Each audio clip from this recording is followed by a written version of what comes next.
Prior to the Great War, Dutchess worked as an ER nurse for 3 years. After leaving the profession, Dutchess found a new calling as a drug kingpin operating out of Welch, dealing chems such as Buffout. She had an enforcer called Butch and a client named Roberta Declan during this time.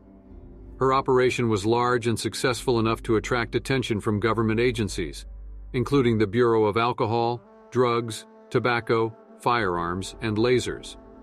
She cooperated with a crooked cop named Gerald Whitehead, although he began having second thoughts about her practice, and he informed her she was being investigated.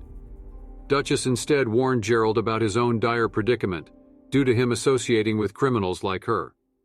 She managed to evade investigators through bribes and blackmail. She also had a hand in the automation riots by procuring weaponry for the blue-collar miners. If she is asked about her life before the war, she will mention that she worked in pharmaceuticals and made some friends and lots of enemies.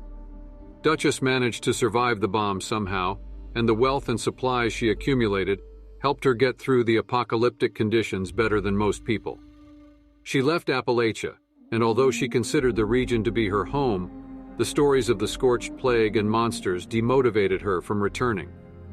When she heard people were returning to find a treasure, she figured the stories were probably made up to scare people away. After returning to Appalachia, she wanted to put her old life behind her, feeling that the Dutchess in Welch disappeared when the bombs dropped, a symbol for erasing her past. Dutchess owns 2 robots. One of them is an assaultron she bought years ago named Polly. Dutchess had Polly reprogrammed to dial back her tactical protocols and add a personality. However, Saul felt Dutchess would boss Polly around like a servant. The other robot is Bessie, which Dutchess bought for a low price because Bessie had her gun stripped away before intending to be retired. Dutchess calls Bessie a pack-ox forklift hybrid she never knew she wanted. In 2103, Dutchess is the owner of the Wayward, a recently constructed tavern and inn near the overseer's camp in the forest. She traded nearly all of her wealth in order to get the Wayward running and considers the establishment to be her legacy.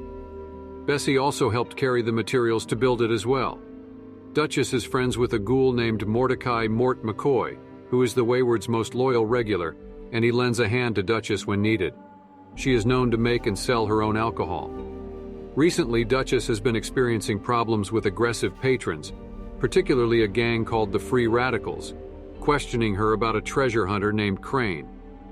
Though the full relationship between Dutchess and Crane is not entirely known, it is known that the two previously interacted when she found him at the Wayward, sitting on the front porch. Crane was gradually turning into a scorched after searching for treasure in the Gauley mine. At his request, Dutchess restrained him and locked Crane in the Wayward's second-floor storeroom. Even after Crane became a monster, Dutchess could not bring her. On the day of the Great War, Mort survived by hiding in the back of a truck, recalling that was like being in a hurricane. An avid explorer, Mort has visited most locations in the forest and has figured out how CAMPs work. He is a good source of insight on both of those topics.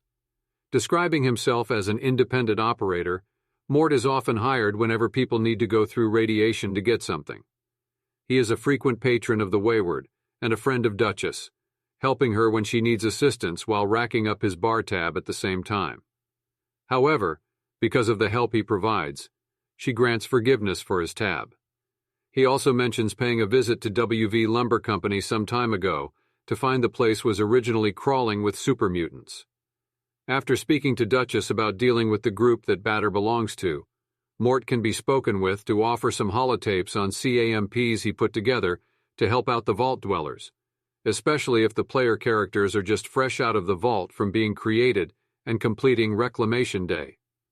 He also mentions that due to his ghoul physiology, he's able to head into irradiated areas safely, where others like them due to their human physiology would, as he put it, soak up so much radiation that they'd be as cooked as a TV dinner.